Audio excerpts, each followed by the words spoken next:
la Russie a lancé une attaque massive contre l'infrastructure énergétique de l'Ukraine.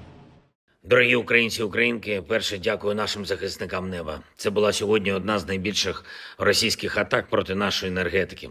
94 ракети різних типів, і крилаті, і балістичні.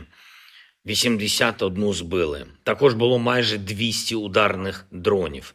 Загалом ми бачимо, що росіяни намагались перенавантажити нашу ППО, як вони і завжди це роблять, таких масованих ударах.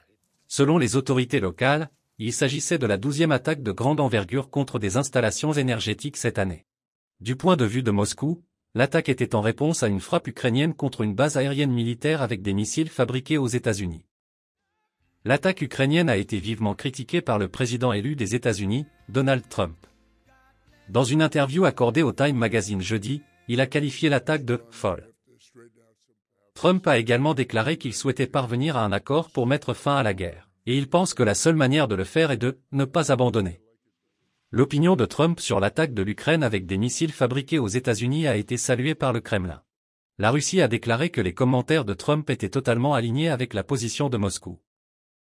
Selon les cartes open source, la Russie contrôle une grande partie de l'Ukraine et progresse à la vitesse la plus rapide depuis son invasion en 2022. Alors que les négociations de paix semblent loin d'être une réalité, les forces russes sont à seulement 1,5 km de la ville ukrainienne de Pokrovsk. Rapport du bureau, NewsX.